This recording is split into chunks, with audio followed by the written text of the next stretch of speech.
when they told us don't plan his first birthday. They were being honest.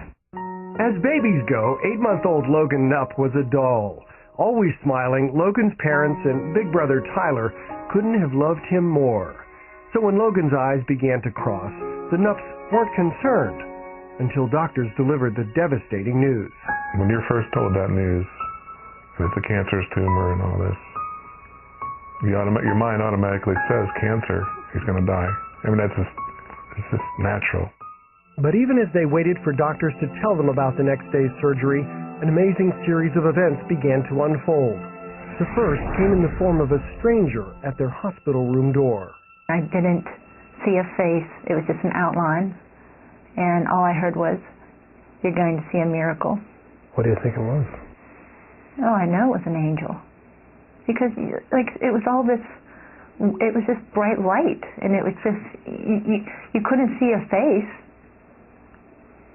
Yeah, and I know it just wasn't, my imagination. The next day, the surgeon removed a golf ball-sized tumor from Logan's brain. And they found something else. The tumor had spread. The diagnosis, a metastatic tumor known as a glioma. This is Dr. Regina Jakacki. This large mass is the tumor. You can see it best coating the brainstem here, where this white is coating, this thick white coating the front part of the brainstem. The following day, doctors did another MRI and learned the tumor spanned the entire length of Logan's spinal cord. So the whole cord is fat.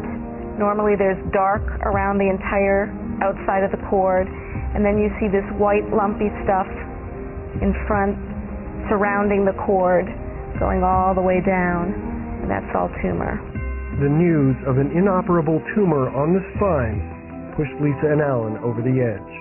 That was worse than the first night? Yeah. It was. And I can remember, I have 3 older brothers, and they were in the hallway, and they just held me up, and they cried with me. I felt like the walls just caved in. I hit rock bottom. It's like the whole world just stopped. I thought it was the end. I mean, I thought it was just a matter of days until he died. And Logan's doctors told the Knupps to prepare for the worst. Again, pediatric oncologist Regina Jakacki. The prognosis for cure was slim to none. Not bad. The prognosis is very bad when you have a young child whose tumor has spread and where you can't use radiation therapy without damaging the brain to the point that it's not worth doing it. Logan began his aggressive chemotherapy here at Children's Hospital of Pittsburgh about 3 weeks after doctors removed the tumor from his brain.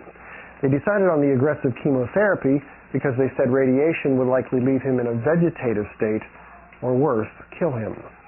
But even with chemo, doctors were pretty sure about the outcome.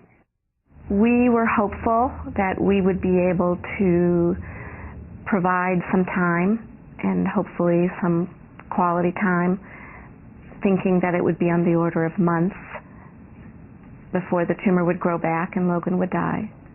I felt like I let everybody down. It was hard. I felt like I let Logan down because, I had him. It took a lot of... The doctors talked to me a lot and told me it was nothing I did. They told me it was just that his cells went crazy. Though this was the hardest thing that they, or any parent, must face, the Knupps drew their strength from a source outside themselves, through hundreds of friends and strangers who prayed for Logan.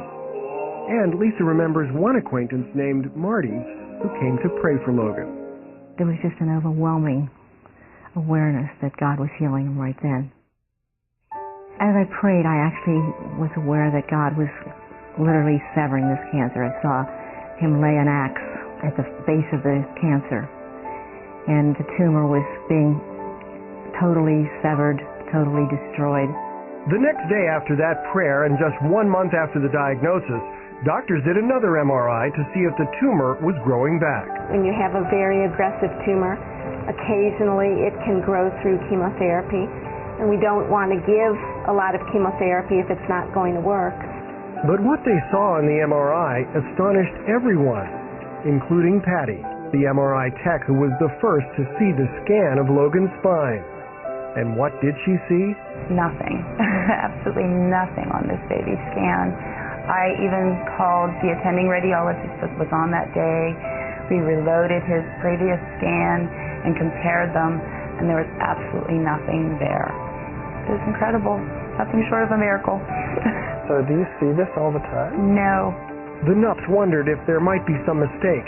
After all, they had just come for a second week of chemo. Meanwhile, doctors ordered a spinal tap to check for cancer at the cellular level. The result? Logan was cancer-free. There's no longer any tumor coating the spinal cord at all. And now you can see the normal spinal fluid around the outside of the spinal cord, which is no longer swollen.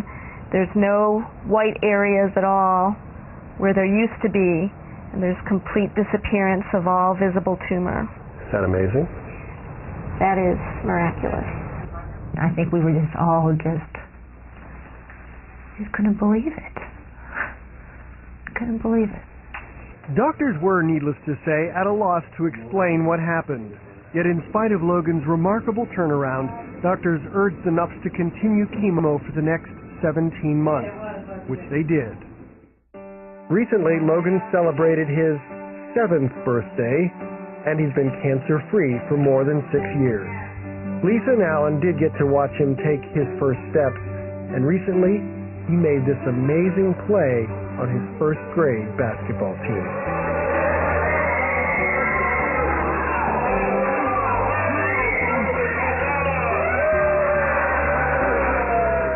This is 7-year-old Logan Knupp, who has heard his miracle retold many times. I was sick a lot, and I used to be in the hospital a lot. And do you know why you were in the hospital? Do you know what you had? Brain tumor. Something wonderful happened to you, didn't it? What happened? God healed me. God healed you? Yeah. I would consider Logan's case a miracle with a capital M. Oh, I believe in miracles. Oh, yes. I believe God is still wanting to give these gifts to his children. And Jesus did it. He walked on this earth and he touched people and healed them. And he's still doing it. And, I believe in miracles. I have one that lives with me every day.